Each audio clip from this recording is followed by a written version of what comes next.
Why are you leaving tonight? The Billionaire CEO asked the single mom nurse she had fired. Hello, everyone. Before we begin today's emotional story about two women discovering love in the most unexpected way, I have a small favor to ask. Please hit the subscribe button and turn on the notification bell so you never miss a new story from our channel. It is quick, it is free, and it helps us continue bringing you more heartfelt, dramatic, and unforgettable stories about courage, healing, and love between women. Your support truly means the world to us. And tell me, where are you watching from today? Share your city or country in the comments below. Thank you so much. Now, let us return to our main character and the moment her life began to change. The easiest way to lose someone is to believe you already know their story. The morning I signed the termination papers, I never imagined I would spend the next year wishing I could take back a single decision. My name is Claire Whitmore, and people who read business magazines usually describe me with words like disciplined, visionary, and unstoppable. As the CEO of Whitmore Health Systems, I oversaw 12 private hospitals across 3 states, nearly 6,000 employees, and budgets that could make investors smile even during uncertain times. Every decision was measured in numbers, efficiency, and long-term sustainability. At least, that was what I kept telling myself. When our quarterly financial report revealed rising labor costs, my executive board demanded immediate restructuring. They wanted departments merged, schedules reduced, and employees evaluated with ruthless precision. I agreed because I believed leadership required difficult choices. Compassion, I told myself, could never replace accountability. Among hundreds of personnel files stacked across my conference table, one name appeared repeatedly in attendance reports. Rachel Hayes. Registered nurse. Pediatric oncology. Multiple requests to leave before the end of scheduled shifts. Several declined overtime assignments. Outstanding patient satisfaction scores. Exceptional peer reviews. Attendance concerns. I barely spent 3 minutes looking at her file before placing it into the recommendation folder. At the time, she was simply another employee whose personal circumstances seemed to interfere with professional expectations. I never asked why. I assumed I already knew. The termination meeting lasted less than 10 minutes.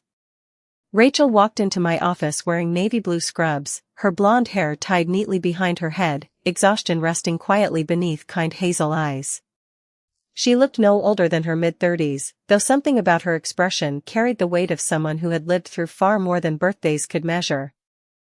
I explained the restructuring with practiced professionalism, carefully choosing words that sounded respectful while creating distance from responsibility. She listened without interrupting, her hands folded calmly in her lap. She never begged for another chance. She never raised her voice. She simply nodded once, accepted the envelope containing her final paperwork, and thanked me for the opportunity to serve our patients. As she stood to leave, I noticed a tiny pink bracelet wrapped around her wrist, handmade with uneven plastic beads spelling out the word hope. It seemed strangely out of place in a corporate office polished with marble floors and glass walls. Before opening the door, Rachel paused for only a heartbeat. She looked back with a gentle smile that carried neither anger nor resentment. I hope one day you discover that people are rarely fighting the battles you can actually see, she said softly. Then she walked away. I watched the elevator doors close behind her and returned to the next personnel file, convincing myself I had done exactly what a responsible CEO was supposed to do. I had no way of knowing that before the sun set that evening, empty hallways, quiet patient rooms, and one simple question from a frightened little girl would begin unraveling every certainty I had ever built my life upon. The next morning, Whitmore Memorial Hospital felt strangely different, although nothing visible had changed. The polished floors still reflected the bright ceiling lights. The coffee cart still rolled through the lobby just after 7 o'clock. The elevators chimed with perfect rhythm, carrying doctors, nurses, visitors, and patients from one floor to another. Everything appeared exactly as it had the day before, yet an unfamiliar silence lingered beneath the ordinary sounds. I dismissed it as fatigue after another late night reviewing financial projections. My first meeting ended early, giving me enough time to walk through the pediatric wing before meeting with department directors. It was something I rarely did anymore. Administrators often preferred conference rooms to hospital hallways because numbers were easier to understand than people. As I stepped onto the unit, I immediately noticed several nurses moving faster than usual. One young nurse smiled politely before rushing into a patient room carrying medication. Another apologized to an elderly volunteer because she could not stop to chat. Everyone seemed to be working harder, yet somehow accomplishing less. I approached the nurse manager and quietly asked whether something unusual had happened overnight. She hesitated just long enough for me to notice. Then she answered with careful professionalism. "We are managing, Ms. Whitmore. We are simply adjusting to staffing changes." I understood exactly what she meant, although neither of us said Rachel's name. Before I could respond, a little girl sitting near the playroom looked up from her coloring book. She wore a bright yellow headscarf decorated with tiny stars, and despite the tiredness in her pale face, she smiled with remarkable warmth. "Excuse me," she asked. "Are you the lady who owns this hospital?" The question caught me off guard. I smiled gently and nodded. "Something like that." She studied me for a moment before asking another question that landed much heavier than the first. "Where is Miss Rachel? She always reads to me after my treatments." I opened my mouth, but no answer came. Another child nearby looked over and added, "She promised we would finish Charlotte's Web this week." Their words settled quietly into the room, heavier than any financial report I had ever reviewed. I offered an awkward smile and promised I would look into it. As I continued walking, I noticed small reminders of Rachel everywhere. A handmade birthday card taped inside the nurse's station with her name written in colorful markers. A framed photograph showing several children laughing around a holiday party while Rachel stood in the middle wearing paper antlers. A bulletin board filled with thank you notes written in uneven handwriting. One card simply read, "Thank you for making the scary days feel smaller." I stopped reading after that because something inside my chest felt unexpectedly tight. Later that afternoon, I attended a meeting with several physicians discussing patient satisfaction. Without prompting, one senior pediatric oncologist quietly cleared his throat before speaking. "Rachel Hayes had a gift that cannot be measured on any spreadsheet. Families trusted her because she never treated them like schedules or diagnoses. She made them feel seen." No one challenged his statement. No one defended my decision either. For the first time in years, I left a boardroom carrying something far heavier than responsibility. I carried doubt, and it followed me all the way back to my office, where Rachel's personnel file still rested neatly on the corner of my desk, waiting for me to finally read every page I had ignored. That evening, long after most executives had gone home, the lights in my office were still glowing against the dark skyline. The hospital was quieter now, but my thoughts were louder than they had been in years. Rachel Hayes's personnel file remained open on my desk beside a stack of reports that suddenly felt meaningless. Instead of reviewing profit margins, I found myself reading every performance evaluation she had received during the past 7 years. The pattern was impossible to ignore. Exceptional patient care. Outstanding teamwork. Calm under pressure. Families consistently requested her by name. Every annual review praised her professionalism, yet the attendance section repeated the same concern. Early departures. Declined overtime. Scheduling conflicts. Until that moment, I had treated those words like evidence of poor commitment. Now they looked more like pieces of a story I had never bothered to understand. Curious and increasingly unsettled, I accessed the internal scheduling records myself. Every early departure happened on specific weekdays, almost always at exactly 4:30 in the afternoon. They were predictable, almost precise. There were no complaints about unfinished work, no reports of neglected patients, and no disciplinary actions beyond reminders about attendance. That made even less sense. If Rachel had truly been irresponsible, why had every supervisor continued praising her? I called the Human Resources Director, who answered with understandable surprise at the late hour.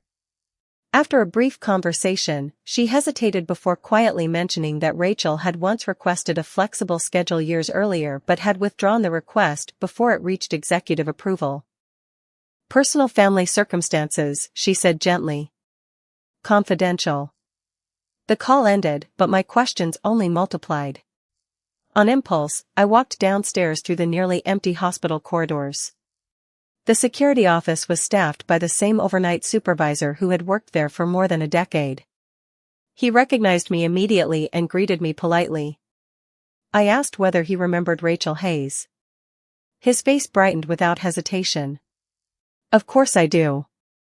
She always stopped to thank us before leaving. Then he pulled up the security logs. Night after night, the cameras showed the same routine. Rachel would leave the employee entrance carrying a worn canvas backpack instead of a purse. She never lingered in the parking lot. She hurried to an older sedan, drove away, and almost every evening entered the children's hospital across town less than 20 minutes later.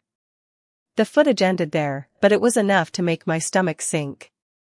The next morning, unable to quiet my thoughts, I contacted an administrator at the children's hospital through a long-standing professional relationship. I did not ask for confidential medical information. I only asked whether Rachel Hayes was known there. A long silence followed before the administrator answered softly. Everyone here knows Rachel. She has spent nearly every evening in our pediatric oncology unit for the past 3 years with her daughter, Lily. The words seemed to drain every ounce of certainty from my body. Suddenly the pink bracelet spelling hope flashed through my memory. It had never been an accessory. It had been made by a little girl fighting a battle I had never imagined. Rachel had not been leaving work early because she cared less about her job.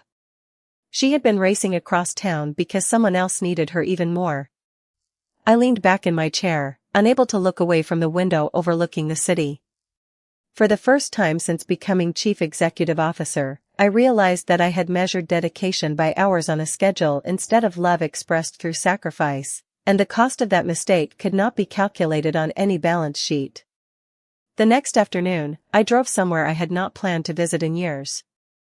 Instead of another board meeting or investor luncheon, I found myself standing in the parking lot of the children's hospital where Rachel had spent countless evenings after leaving my hospital.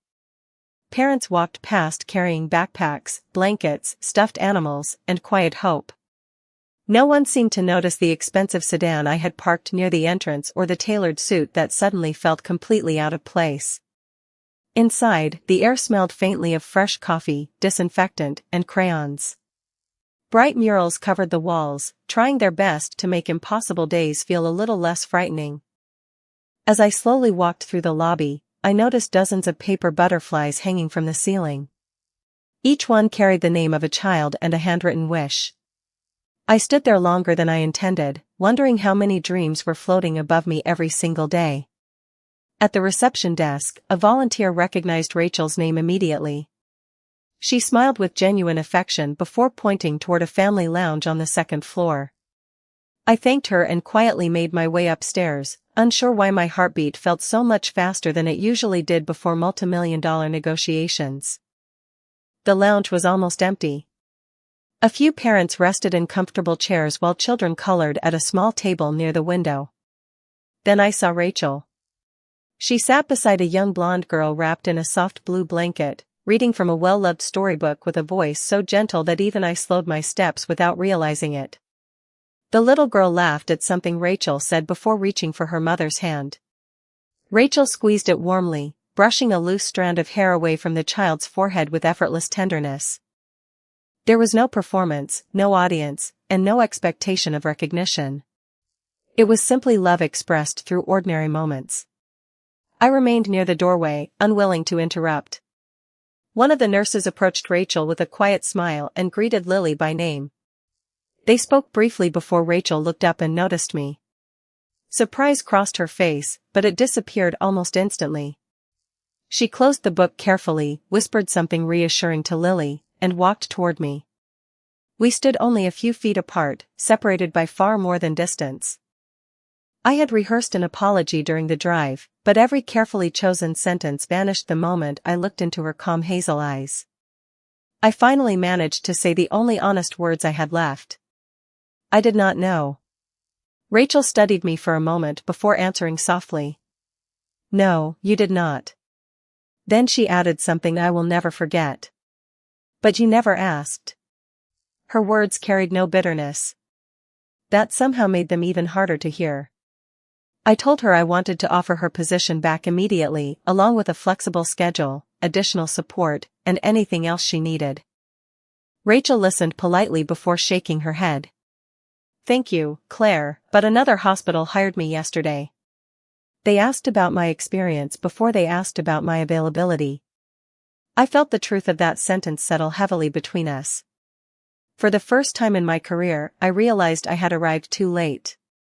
Money could build hospitals, purchase equipment, and fund expansions, but it could not erase the pain caused by a moment of careless judgment. Rachel smiled kindly before turning back toward Lily, and as she reached her daughter's side, the little girl looked up at her mother with complete trust. Watching them together, I understood something every leadership seminar had failed to teach me. The strongest people are often carrying the heaviest burdens so quietly that the world mistakes their strength for simplicity. I returned to Whitmore Health Systems carrying a silence that followed me through every hallway and every meeting. The executive floor looked exactly as it always had, with polished conference tables, framed awards, and floor-to-ceiling windows overlooking the city, yet nothing felt familiar anymore. Every spreadsheet reminded me of Rachel. Every staffing report reminded me of Lily. Every decision now carried faces instead of figures. During the following week, I canceled several routine strategy sessions and began reviewing employment policies that had remained unchanged for years. The more I read, the more I realized how many talented people had quietly adapted their lives to rules written by executives who rarely understood the realities outside their offices. I asked department leaders to provide anonymous examples of employees balancing caregiving responsibilities with demanding careers. The responses filled hundreds of pages. Parents caring for children with chronic illnesses. Employees supporting aging parents with dementia. Nurses attending college after 12-hour shifts. Respiratory therapists working second jobs to pay medical bills. Their stories had always existed. I had simply never looked closely enough to see them. I announced the formation of a new employee support initiative that included flexible scheduling, emergency family leave, childcare assistance, and a confidential review process for special circumstances. Several board members questioned the financial impact. They warned that generosity could reduce productivity. I listened patiently before answering with complete certainty. We have spent years measuring efficiency. It is time we begin measuring humanity as well. The room fell silent. For the first time since becoming Chief Executive Officer, I chose compassion without worrying whether it appeared weak. A few weeks later, I quietly established a scholarship fund for children receiving long-term medical treatment, naming it only after the word hope. I never attached my own name to the program because it was never about repairing my public image. It was about honoring a lesson that had arrived too late for one remarkable nurse. News of the program spread through local hospitals, but I deliberately stayed away from interviews and ceremonies. Instead, I focused on ensuring the support reached families who truly needed it. Nearly 3 months passed before I unexpectedly saw Rachel again. I had been invited to a regional healthcare charity event supporting pediatric patients from across the state. As I entered the ballroom, conversations filled the air while volunteers arranged silent auction tables decorated with handmade artwork created by children. Across the room, I recognized Rachel almost immediately. She was helping Lily display several paintings filled with bright colors, oversized flowers, and impossibly blue skies. Lily looked healthier than she had during our first meeting, her smile brighter and her energy stronger as she proudly explained each painting to visitors. Rachel noticed me a few moments later. This time, neither of us looked away. She walked over with the same quiet confidence I remembered from the hospital, except now there was a gentleness in her expression that felt less guarded. Before I could speak, Lily hurried toward us carrying a small canvas. "Excuse me," she said with a cheerful smile. "Mom says you are the lady who built the Hope Fund." "Thank you." Some of my friends received help because of it. She handed me the painting without hesitation. It showed two women standing beneath a wide tree while a little girl released paper butterflies into a bright summer sky. Across the top, written in uneven handwriting, were 5 simple words that reached deeper than any business award I had ever received. Everyone deserves someone who believes first. As I looked from the painting to Rachel's warm eyes, I realized that forgiveness does not always arrive as dramatic speeches or impossible miracles. Sometimes it begins with one quiet act of kindness offered without expecting anything in return. Over the following months, life found an unexpected rhythm that neither Rachel nor I could have predicted. We did not suddenly become close, nor did the distance between us disappear overnight. Instead, trust returned the same way a sunrise slowly brightens the horizon, almost unnoticed until the darkness is gone. We crossed paths at charity events, pediatric fundraisers, and community health programs sponsored by the Hope Fund. Each conversation lasted a little longer than the one before. We stopped speaking only about hospitals and policies. We talked about favorite books, quiet Sunday mornings, childhood memories, and the places we hoped to visit someday. Rachel possessed an extraordinary ability to make every conversation feel genuine. She never seemed impressed by my position, and strangely, that became one of the things I admired most about her. Around her, I was not simply the chief executive officer whose photograph appeared in annual reports. I was just Claire. One crisp Saturday afternoon in early autumn, the Hope Fund organized a family picnic in a public park outside the city. More than 100 families attended, filling the open fields with laughter, blankets, and colorful balloons.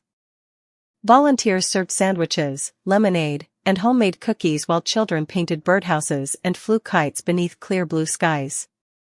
I arrived early to thank the volunteers, but it did not take long before Lily spotted me across the lawn. She waved enthusiastically before running over with the joyful confidence only children possess. Without hesitation, she slipped her small hand into mine and proudly pulled me toward the arts and crafts tables. Rachel laughed softly as she followed behind us carrying 3 cups of fresh apple cider. There was something wonderfully ordinary about that afternoon. No board meetings interrupted the moment. No emergency phone calls demanded immediate attention. For several peaceful hours, we simply existed together beneath tall maple trees whose golden leaves drifted gently through the cool breeze. Later, while Lily joined several other children for a scavenger hunt, Rachel and I found ourselves walking along a quiet path beside a small lake. The water reflected the afternoon sunlight like polished glass. We spoke about the Hope Fund, and Rachel admitted that several families from her new hospital had received assistance during especially difficult months. Hearing that filled me with quiet gratitude. After a thoughtful pause, Rachel turned toward me with a warm smile. "You know," she said softly, "when I first saw you walk into that children's hospital, I thought you had come to defend your decision. Instead, you chose to listen.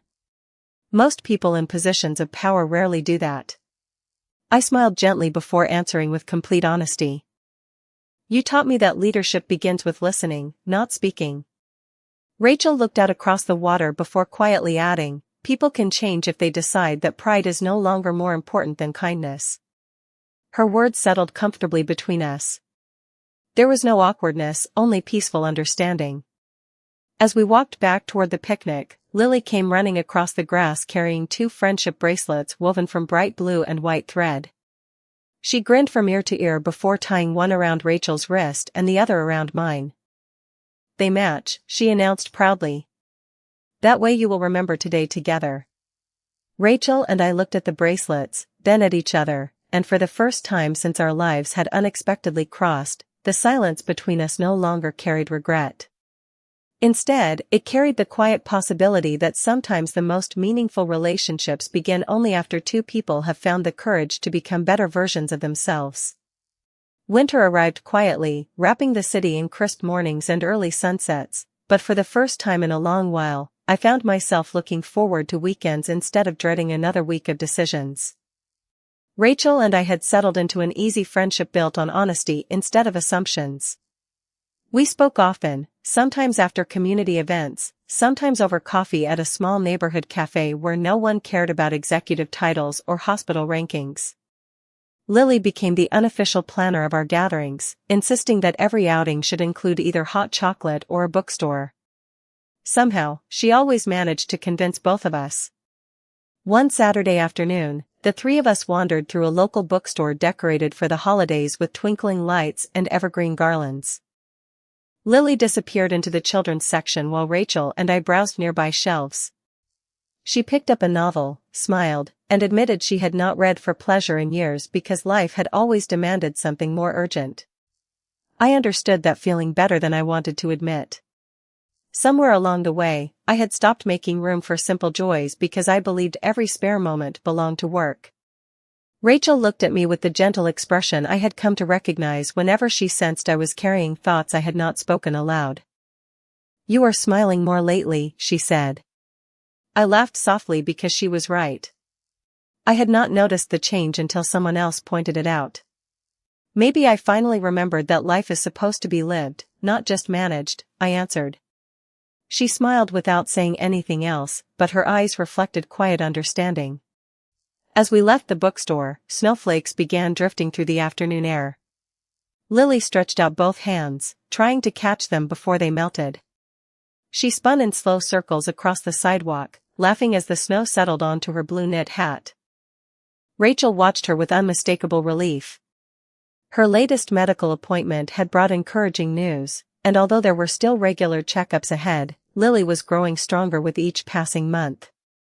Watching them together filled me with a happiness that surprised me by how natural it felt.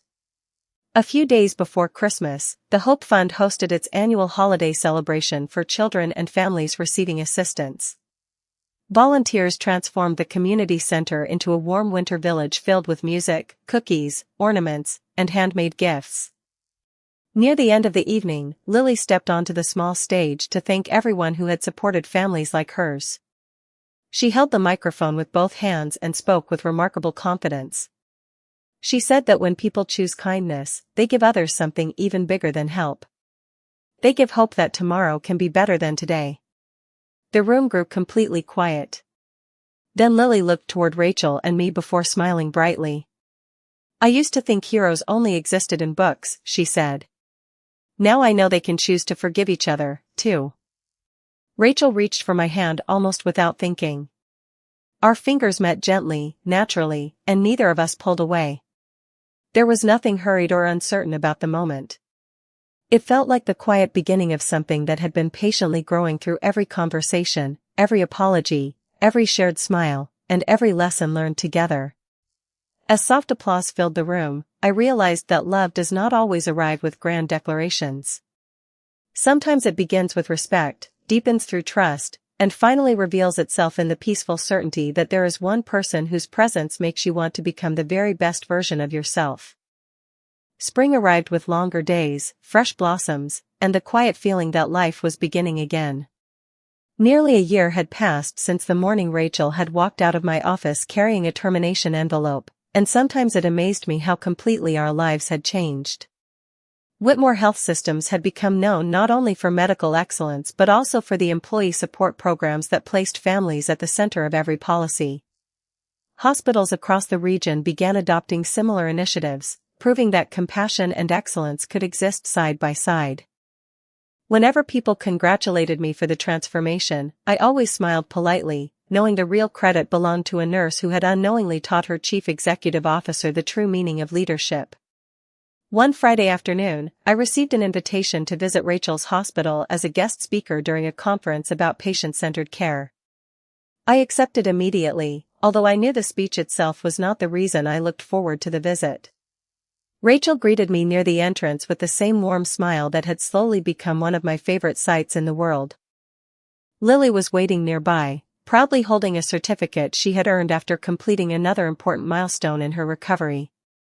She looked healthier than ever, her bright laughter filling the hallway with a sense of hope that no award ceremony could ever match. After the conference ended, Rachel suggested we take a walk through the hospital's healing garden before heading home. The garden was filled with flowering trees, wooden benches, and winding stone paths surrounded by blooming tulips. Patients and families rested peacefully beneath the afternoon sunshine while birds sang from nearby branches. We found an empty bench overlooking a small fountain, and for several quiet moments neither of us felt the need to speak. The silence was comfortable now, shaped by trust instead of uncertainty. Rachel finally looked toward me with thoughtful eyes. "Do you ever wonder what would have happened if you had never come to the children's hospital that day?" she asked. I considered the question carefully before answering. Every single day. Then I admitted something I had never spoken aloud before. I told her that losing her respect had mattered more to me than losing any business deal, because she had become the first person who made me question not only my decisions but also the kind of person I wanted to become. Rachel listened quietly before reaching for my hand. "You already changed, Claire," she whispered. "You chose to keep changing even after you realized how much it would cost your pride. That is not something everyone is willing to do." I looked at her, feeling the gentle warmth of her hand resting in mine, and understood that some moments deserve honesty more than perfect timing. I told her that somewhere between my apology, our conversations, and watching her love Lily with unwavering strength, admiration had slowly become something deeper. I told her that being with her made success feel meaningful instead of lonely. Rachel's eyes shimmered with quiet emotion before a peaceful smile spread across her face. She admitted that forgiveness had opened a door she never expected to walk through and that, without realizing it, she had begun looking forward to every conversation we shared. She leaned a little closer and rested her head gently against my shoulder as the fountain continued its soft rhythm nearby. Across the garden, Lily noticed us from a distance, smiled to herself, and waved before giving us a playful thumbs up that made both of us laugh. In that simple, ordinary afternoon, surrounded by flowers, sunlight, and the people whose lives had brought us together, our story quietly became more than one of forgiveness. It became the beginning of a future built on kindness, respect, and a love that had grown strong enough to leave the past exactly where it belonged. Several years have passed since the day I believed leadership meant making perfect decisions instead of deeply human ones, and when I look back now, I no longer remember that morning as the worst mistake of my career. I remember it as the beginning of the lesson that gave me a life I never knew I was missing.